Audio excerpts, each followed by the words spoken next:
Ladies and gentlemen, welcome back to another episode of Couple of Nukes. As always, I'm your host, Mr. Whiskey, and today we're going to be looking at addiction recovery. We have gone over a lot of non-traditional methods of recovery on this show, and today we're going to look at the traditional ones, but not from the point of what they can do, but what they fail to do.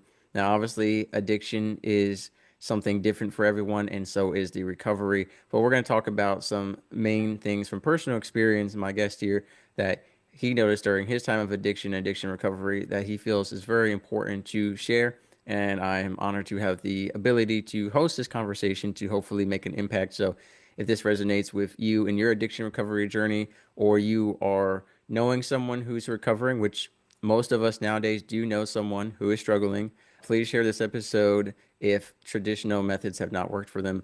Without further ado, Mr. Jimmie Applegate, so great to have you here. And could you please tell us a little bit about yourself? You bet. Thanks, Mr. Whiskey, for having me. I really appreciate the time today. So yeah, Jimmie Applegate. I own and operate addiction recovery centers here in Northeastern Arizona. Small town. Our primary facility is in a town of about 250 people. I could probably zoom that camera out to the wheel out the window there, and it's full of trees. So we're really in a very rural area, out in the wilderness. Very much intentional. There's no corner store or convenience store down the street where you can get some shooters. There's no girlfriend on the corner. Your dealer doesn't live around the block. You know what I mean? So we're remote quite intentionally, and we do a lot of remote work, outdoor recreational therapy. And so, but I got into the industry. I'll even go backwards further. Grew up in a small town in upstate New York. Grew up mostly dairy farms, working on dairy farms, and I think that's really where I learned to work. But right after high school, immediately after, joined the military into the Air Force and did several years there. Let me think. Saddam Hussein invades Kuwait, if you can remember that far back. That's when I got out of the military back then. That was in the 90s.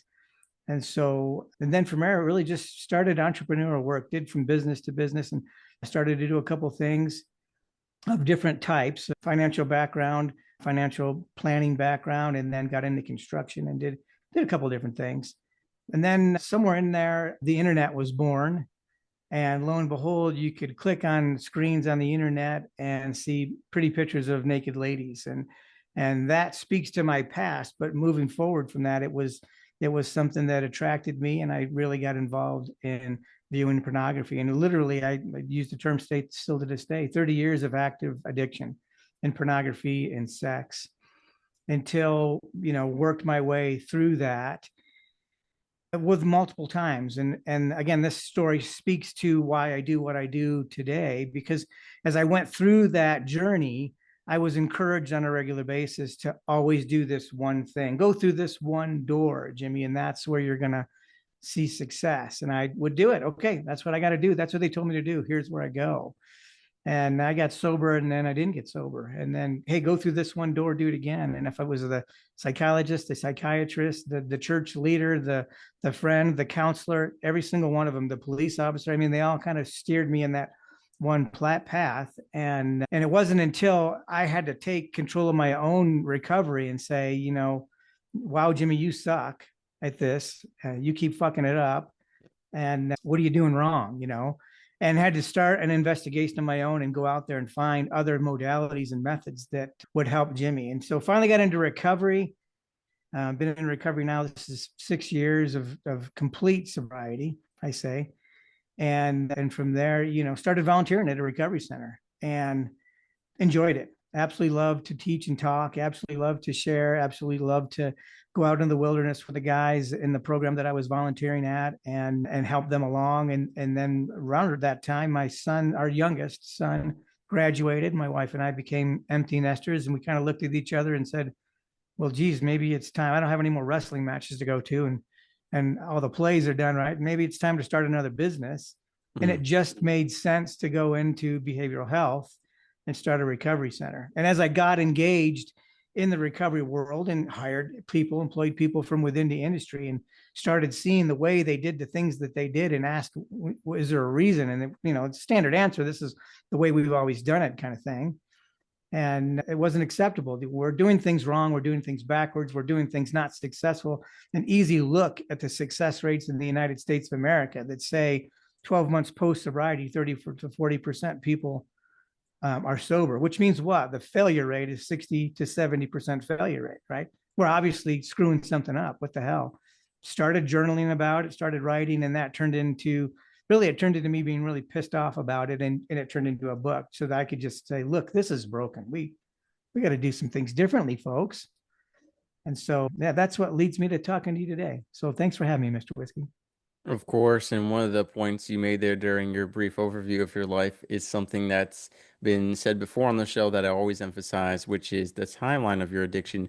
Mhm. 30 years, 30 plus years. We've had people on the show, a couple people, multiple decades of addiction who recovered. Some of them didn't recover until they were in their 70s, some 40, some of them had multiple marriages, different lives, some of them went in and out of prison.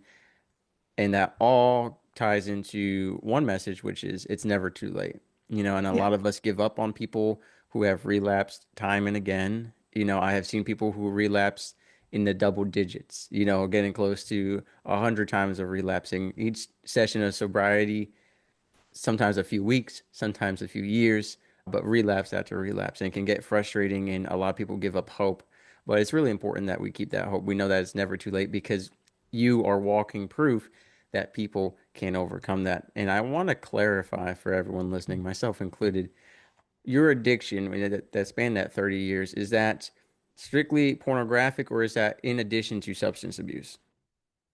No substance abuse, honestly. Substances were not a big challenge for Jimmy when I was young. Military time, you got about one option. You can go out there and drink, or you can stay in your bunk. I went out and drank. Right. We drank a lot, but it was never the thing that continued to drag me. Matter of fact, I stopped drinking other than just, I'd have a beer if we went out and let's go get some wings, and you're gonna have a beer with wings because that's you're supposed to. It goes together, right? But I pretty much stopped drinking in my 20s just because it was boring to me. I had no, it didn't hold me, it didn't pull me. You know what I mean, right? And so, and any other substances that I've tried really never grabbed a hold of me like pornography did. So So then we have to move into what most people don't know compared to AA, compared to rehab, compared to the structure for substance abuse addiction. What does it look like for pornography? You talked about people steering you in the same direction. What was that direction of sobriety from pornographic addiction? Was it certain church groups? Was it actual medical facilities? What did it look like? so for me, it started with individual counseling. I found a psychologist and got engaged with him for more than a year and saw him on a regular weekly, multiple times a week basis to work through that problem. And that started me on that journey. But then the place that he referred to me during counseling during that 12 months and then even afterwards is 12-step program. And you know the NAs and the SA and AA and all those 12-step programs. There's hundreds of them now, the variations of the 12-step program. And pornography and sex, it's called SA, sex addicts. And we refer to another book that's not called AA, it's called the White Book, and it's a white cover on both sides. It's Mm, completely white. It's a little bit smaller than the AA book, is triple thickness of the SA book, but the White Book is where most of the counseling and direction comes from. But it was really heavy. That when I said kept getting steered down the same path, the same direction, the same doorway, it was always a 12-step program, and so it was a 12-step program dedicated to addiction recovery broad or addiction recovery that was sex anonymous. And then in there I would go to an NA meeting. I'd go to an AA meeting that's local. I live in a rural part. I alluded to that earlier, and so there's not a truckload of SA meetings in this part of the planet. right. And so you just get a 12-step meeting wherever you can get a 12-step meeting, and I sure did. I, Mm, I engaged in it and on a real heavy thing. Went through the steps repeatedly times. Had multiple sponsors who worked me through. Spent one time 12 full months on the steps because it was like, I need to make sure that I'm doing these steps correct. Please help me make sure right. that, what am I Accountability. missing? What did I forget? How can I do it again? Help me. And I found one of the best sponsors on the planet, and he was awesome and helped me out. And it worked, until it didn't, right? So, So I want to back up a step, which is your pornographic addiction. Did it move beyond the screen to real life affairs or physical sexual Mm. addiction, or was it viewing only? Viewing in the physical act, and then there was no affairs engaged. As a matter of fact, that was my red flag moment. We use the term rock bottom in the addiction recovery world. We're all familiar with that kind of thing. My Right, rock bottom didn't actually take place. It was the planning of the rock bottom. And what that was one day I was actually planning the adulterous moment with another woman, and we had planned it. We had prepared for it. We started setting the plans in motion. And in the middle of those plans, I heard my brain, I heard myself planning this out, and then thought, I had this aha moment like, what the heck are you doing, man? You're not a guy that cheats on your wife. You love your wife and you have a great family. And why on earth this, and realizing, wow, this problem has brought me right to this edge. Oh my gosh, I need to get help. And that was the day that it was like, I got to call somebody. And I did. Thankfully, I did. was your wife ever aware of your sexual addiction at any point? My wife was aware of it to the extent that, which was a lot. She knew it existed, but she didn't. We're so good at hiding an addiction. We're so good at Of lying course. and manipulating, right? And so, certainly she was aware it existed, but to the extent, no. And were there times when I was sober and she thought that sobriety went on for 12 months when it really only went on for 1 month? Yeah. And, the lies were, oh, I know I came home at 8 o'clock, but I had meetings at work, and I was working late for whatever. And that's, so to that extent, no, she didn't know. I lied to her. And those are the reprimands that I've had to make sense. But yeah, she knew what was going on. So Did it actively affect your ability to be a husband or to be a father? And if so, how did it do so?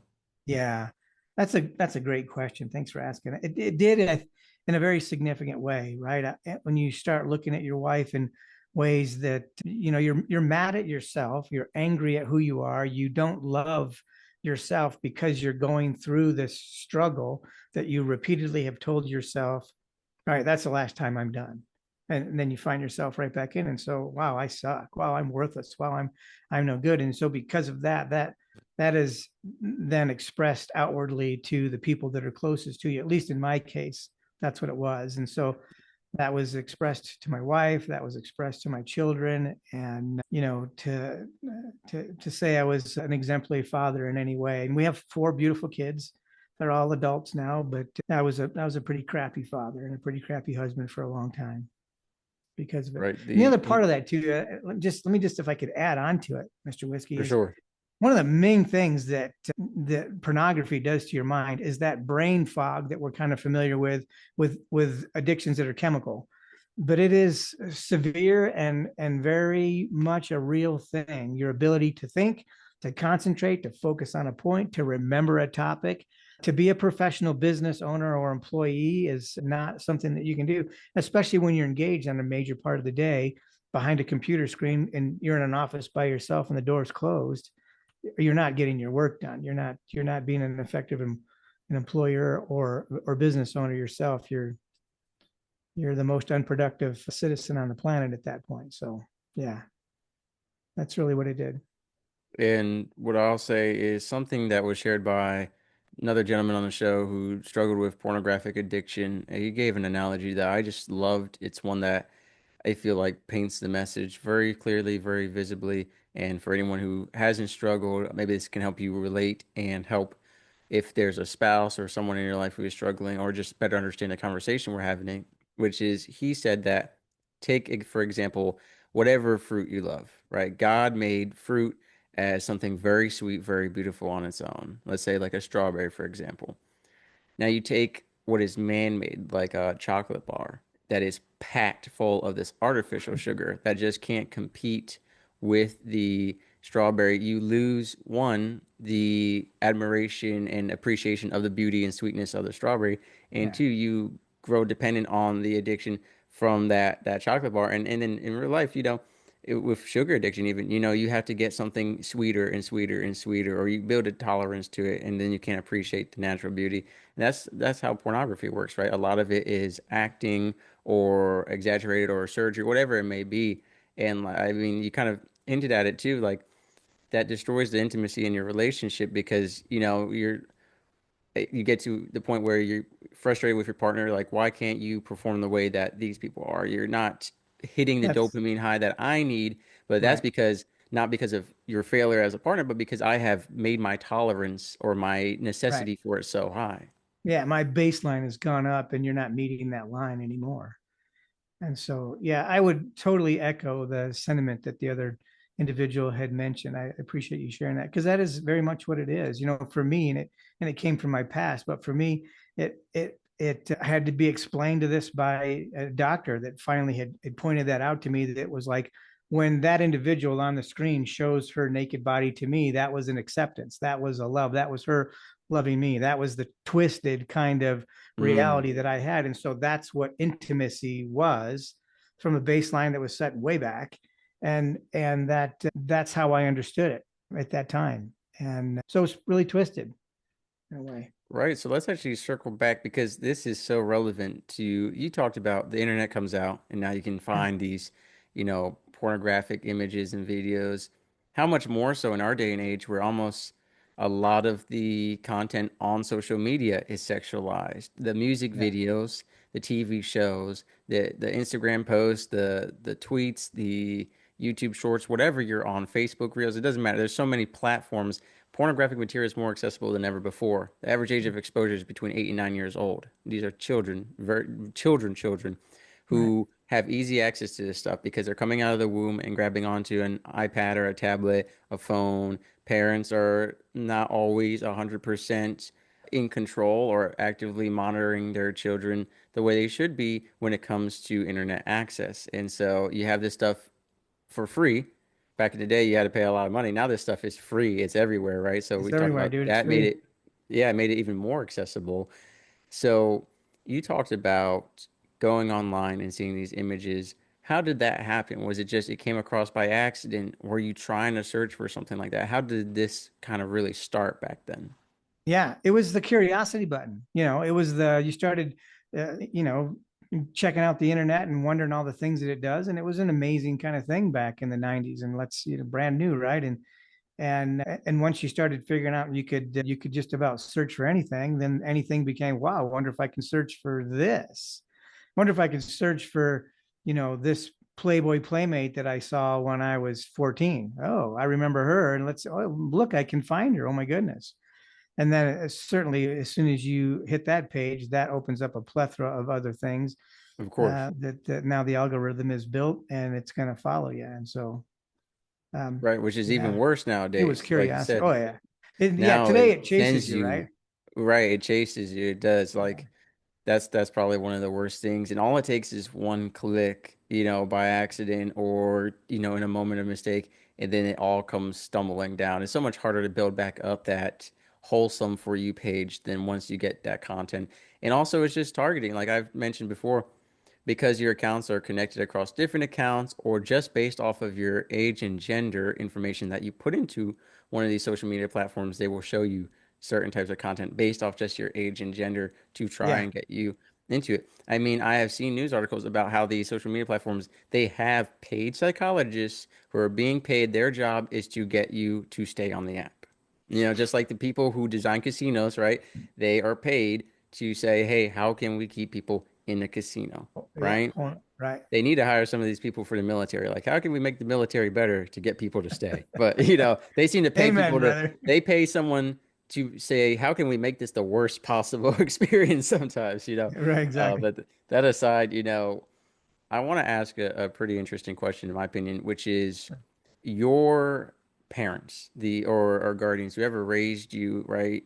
What Hmm. was their message in parenting around pornographic content? Obviously, with the creation of the internet at first, not it's not like it came with a control book for parents to say, "Hey, have these talks with your children." It was all new grounds. But do you feel like any of this was maybe could have been prevented by better parenting in the degree of having those conversations? Yeah, maybe, maybe not. That's a good, and it was mom and dad. I was raised in a Christian home with a brother, an older brother, and a younger sister. And there was the idea of, sexual purity, and it wasn't strictly reinforced, but certainly there was that idea and education that was around that. And that was there, right? The foundations were there and the front, but on the back, I was the kid that would sneak into my dad's dresser drawer and steal the Playboy magazines that were underneath the socks, right? And that Mm. was the initial in probably preteen and certainly throughout my teenage years. That was the initial initiation to a beautiful woman is the Playboy and Penthouse magazines that and the neighborhood kids had them, and so that was part of what my life was, and that started that baseline, that started that understanding of what it is. But really, it's even a little bit further back, and this is an interesting story in the sense that I didn't. I knew that I understood that there was something wrong, some kind of trauma, something bad that happened in my life, but I just didn't know what it was. I just always, as an adult, had that feeling. It's really kind of a weird thing. Some people know what I mean, but I could never pinpoint it. And here's why: my brain did such a fantastic job of shutting off my memory of my childhood that I didn't Mm. remember most things, even from a little kid all the way through my teenage years, even still to this day, a lot of it's blocked off. If I'm sitting in a room with my brother or my sister and they say, "Hey, remember when we did this one thing?" And I'll go, "Oh, yeah, I remember that." If they tell the story, my brain will go, "Yeah, that'll attach to it." But me, left on my own druthers to remember some things that happened during my growing up, not at all. It wasn't until I was in recovery. I was in an addiction recovery facility. I owned my first practice, and then at that time, I was looking to hire an individual from within the industry, and we weren't sure if this person was going to be a good fit for our clients. And I said, you know what? I'll go do a couple sessions with her. Let's see how good she is. They guys say she's great. And in those sitting down moments and asking the questions, she said, I really sense like there's some trauma here, Jimmie. Do you mind if we do a little bit farther deeper digging and do some, eventually came into EMDR work. And I said, no, let's do that. And so through that process, literally what happened in that moment was flashes from my own brain of visions that happened when I was 5 years old with a babysitter who was 18 years old, and didn't maybe register that as trauma as a 5 year old. I had no baseline for that. But you see that in your 50s and recognize those scenes that was coming out of my eyes. I'm the one that saw that. I'm the one that was doing those things with my hands, and she was touching me here and these places. And you and I would hear that story and go, whoa, that's molestation. That's fondling. Those things are traumatic, right? And so I'm telling you, I was in my 50s before I experienced the trauma that happened when I was 6 years old, which is odd, right? It was there enough to know that there was a problem, know that there was something wrong. But in that moment, when it happened at a 5 year old, that's what set the baseline for what is intimacy? What is love? What is physical touch with a female? What is beauty? What is attractiveness? What is sex? So it's no surprise then to look backwards from mid 50s and go, wow, you had a messed up idea of what intimacy was and pornography because of something that happened to a confused little boy at age 5. Wow, that's screwed up. But that realization came after, which is kind of a different path, I recognize. But nonetheless, I think I want to share that story so that people can understand, look, this is not a one size fits all kind of program where addiction's the same for everybody. Just because you say you're an alcoholic and you say you're a porn addict and you say you do use meth, that does not mean we're the same. It absolutely means we're not the same. So anyway, And thanks for letting me share that. for sure, I actually want to move into that direction of, so what did you find? Because you repeatedly went through the 12 steps on multiple different occasions, relapsing. Yeah. What did you feel like was failing you? Part of it was, there was a couple of things. So part of it was 12 steps is a very spiritual based idea, right? There's a spiritual deficit that's there. And though I'm a very highly spiritual individual, I recognize that. Yep, this makes sense. This is a part of what it was. But then when it didn't work, what does a guy to do? Like, okay, I'm supposed to hand this over to God, my God, as I know him, and he's going to take that from me. Great, that's fantastic. And yet he didn't. But he did for Mr. Whiskey, and he did for Joe and Tom and Bob. So maybe he loves them more than he loves me. Mm. Maybe I'm not worthy of his love or him taking this problem from me. So it severely tanked my spiritual relationship with God during that period of my life. And that's unfortunate, right? That's no one's fault except for an industry that kept saying, Jimmie, here's the solution. And so, but it was, Right. And that's not aligned with what scripture teaches, which is God doesn't take everything from us, right? So this yeah, expectation that, you know, surrendering to a higher power and having the higher power take something from you are two different things because you yeah, can surrender something and God can still have it in your life. So I think that's a really great point, and you're the first person on the show to make that point. So I thank you for that. you betcha. You betcha. So that led me down to looking at other things, right? It got to a point where it was like, this is obviously something else I'm missing. Why am I so broke? Why can I not seem to hold this together for more than 6 months before relapse happens again? What's going on? And started doing some study, got into neuroscientific, really looked at neuroimmunology, neuroepigenetics, quantum physics, looked at a lot of different science to say rewiring my brain psychologically is probably part of what needs to be part, and then had to learn what that meant and how to go through those processes of what it is to rewire a brain. And that became a big part of my life, and that became where sobriety happened. And on top of that, that trauma work that I went back to kind of sealed it, kind of said, oh wow, there's the missing link that I never knew. Because anytime I walked into a 12-step meeting, there was no counselor giving me an ACE score or an exam or giving me any kind of trauma assessment in any way to determine that. And so those were two other elements that I didn't have for that Mm, 7 year period of time that I needed to add back into Jimmie's equation, my personal combination of where sobriety landed.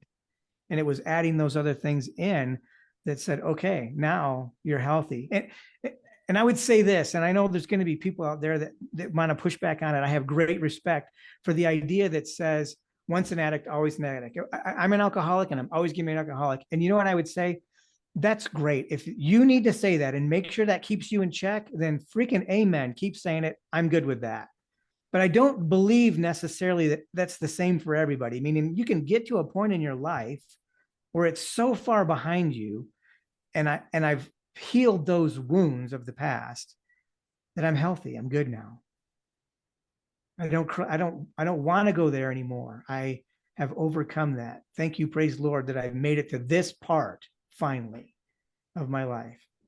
And so anyway, right. So you felt like the 12-step program kind of expected you to already know your trauma or deal with that on your own. Like there was no support with that, which a lot of addicts, if you ask them why they drink, they give you the surface level answer, and there's always a deeper answer that sometimes they don't even realize themselves or that they don't want to share. So I understand your point to the degree of like, hey, we need someone to actually really work with us on the root cause of our drinking. A lot of it, I yeah, won't say that the 12 steps is symptom management, but I would say it's more symptom management than root cause destruction if you don't know the root cause. And so I do think yeah. that's really important Can I elaborate on that point just for for a minute? I sure. just had this conversation the other day and it was very interesting. So let's just take three individuals in front of us who are all alcoholics. Now, the first individual started drinking in their teens, and the reason they started drinking because of trauma when they were younger, and they needed to bury, they didn't want to think about it and numb the pain from that trauma. And so they started drinking.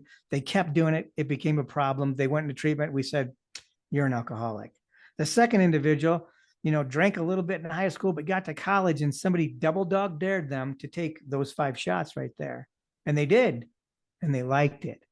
And so they thought, just like all of us are addicts, if 5 is good, then maybe, well, shoot, 6 is better. Maybe 8, let's go to 12. And they Right. kept doing that until it became a problem. One day they went to treatment because they got in trouble with the law of driving. And they Hmm. realized, and they got through that, oh, well, it looks like you drink too much. You're an alcoholic. The third guy went to a party when he was in high school and recognized that when he had a drink or two, he could tell a joke and people laughed.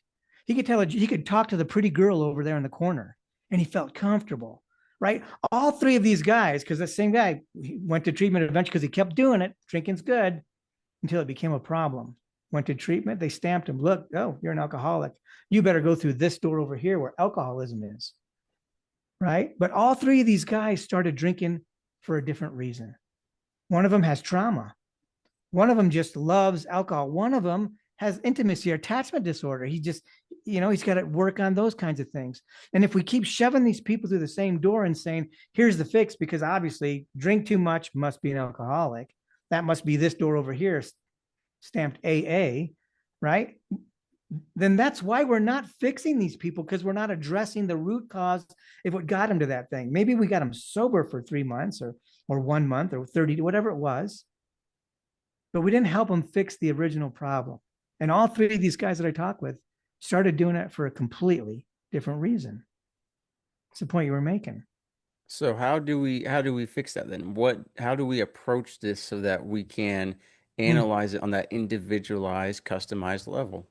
That is a great question. And that's it's one of the things that we call, a customized care. And customized care is really all about assessing an individual. It's understanding that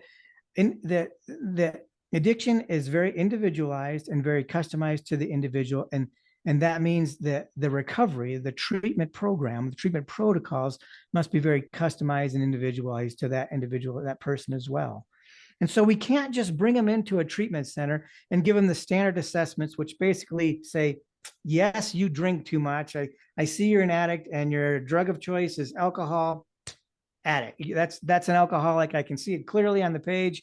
And so we have to give them more assessments. We've got to recognize there's personality, there's communication style, there's trauma history. That's important. There is cultural that we need to assess with that kind of thing. There's many factors that are involved in trying to assess an individual. Mood disorders are part of these things that we've got to bring them through a multiplicity. And I think currently we have 12 or 13 assessments here that we try to evaluate an individual so they come in so we can get a fuller scope. And with that, then better customize a plan that's custom for you.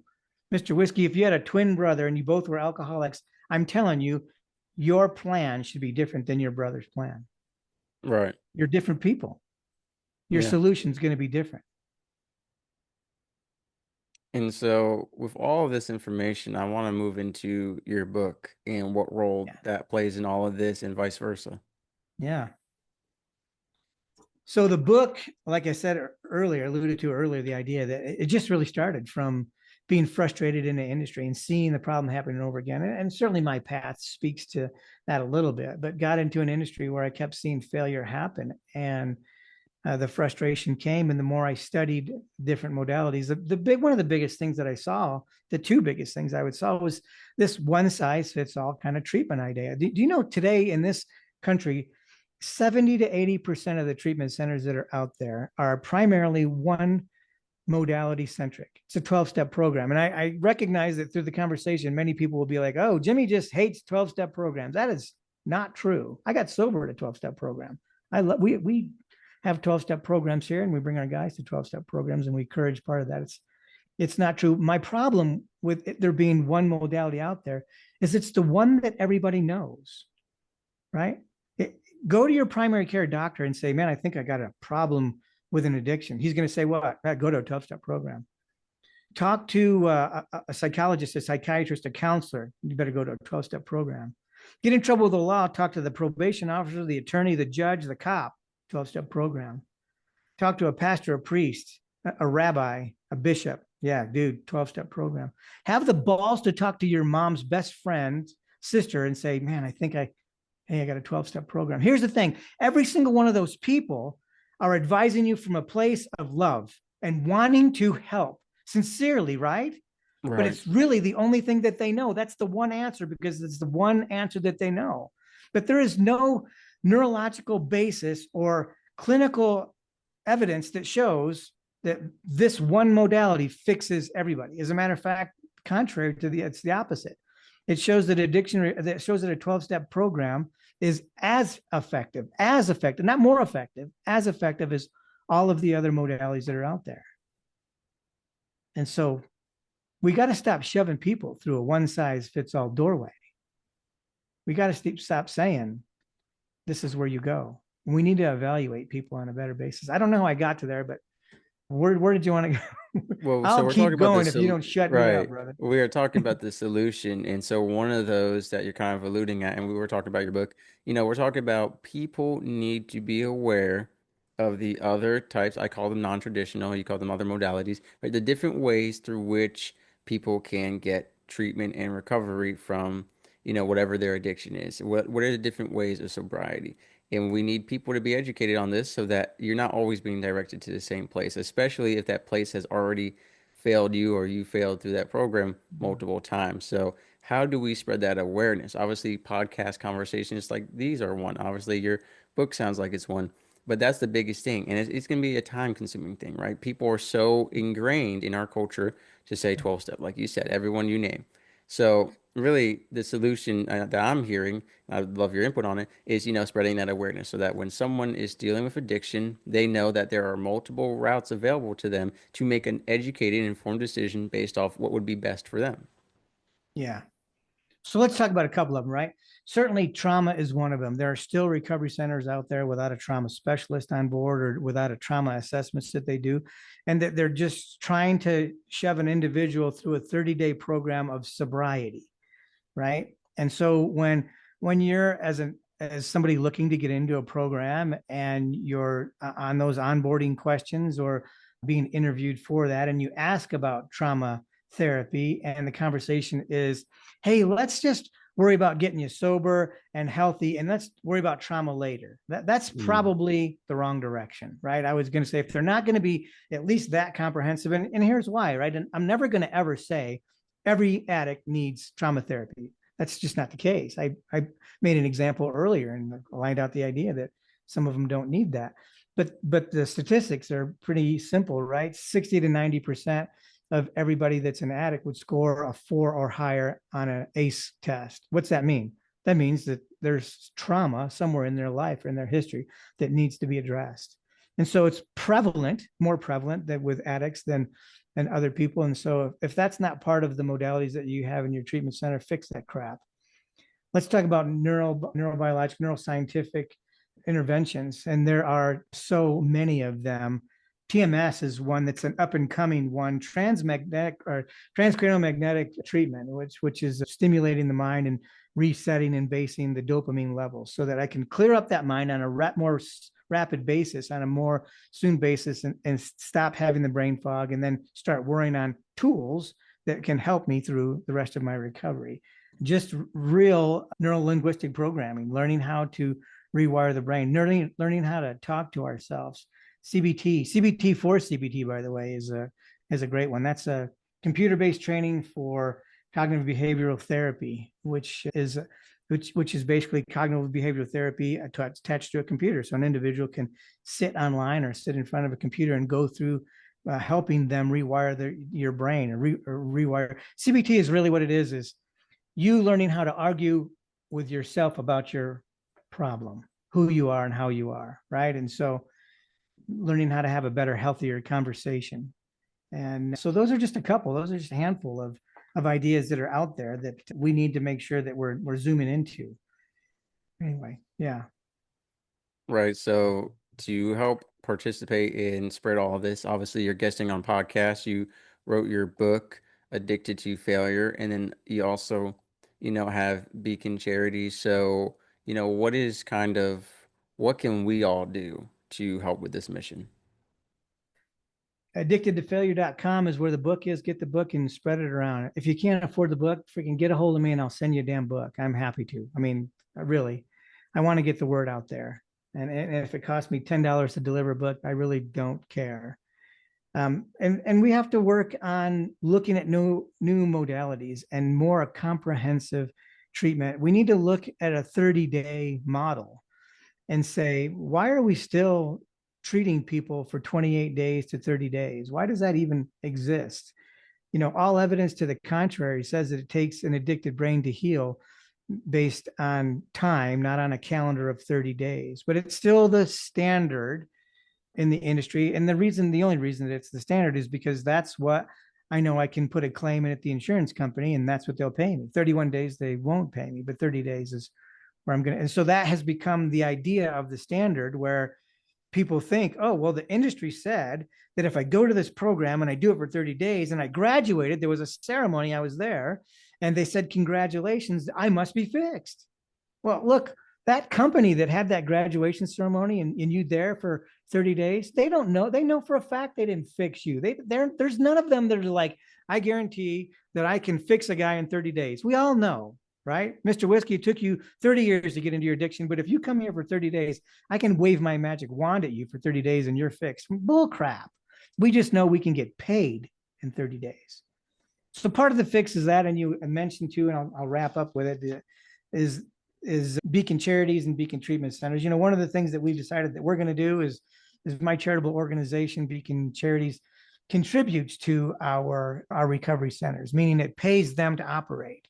And we do that in a way that allows us to have an individual for longer than 30 days, for 6 months, 8 months, 10 months, not because that the program went that long and then you graduated, but because we've released you or you've graduated or accomplished based on an evaluation that said you're healthy and Hmm. maybe it's time for you to go out on your own and Right. give it a try, right? That's really what we should be doing, is saying, let's evaluate 100%. you got a game plan and you're healthy and you're doing good. Hey man, go give it a try. Look, and if it doesn't work, come back in a week, come back in 3 weeks, whatever you got, and let's do one more month. Let's just figure out what we got to fill in the gap, right? And make it that. But my wife and I have contributed over just about $2.2 million of our own money and sunk it back into the treatment centers so that they can operate on a longer basis that insurance is not going to cover. And so I don't know how many centers are going to copy that, but you know, if you want to help, go to beaconcharities.com and that's a place where you can help us out and contribute. We'd appreciate it. That well of money that Jimmie has is running out. I got to figure out another way to keep that pipeline full so that we can keep doing the things that we do as we expand. And That link, in addition to your book, are all going to be in the description below. That way, people can check it out. Like I said, wonderful. if you are not struggling with sobriety or recovery or addiction, I think this is important information for you to know to help those in your life. Like I said, nowadays, almost all of us know someone who is addicted or has struggled with an addiction. It's becoming more and more common, actually. So, this is Yeah. important information to have. So, please share this conversation. And most importantly, even if you don't share this episode, just remind the people in your life that there are other modalities, other methods of recovery that they should look into and can look into. And, be an encouragement in their life that if one system is failing them continuously, that there are other options out there. And then, Mr. Jimmie Applegate, so great to have you here. I have a lot of respect and honor for, the work that you do, helping others, and really, again, this isn't a bash on what exists already. This is like, what is going wrong? How can we analyze that to help more people? Like you You said, you bet. shared those success and failure rates in the beginning, and that is obviously we're happy for any person who stays sober. But if we can have even more people be sober, how much greater? So thank you for your work and for your time today. You bet. Thanks for having me.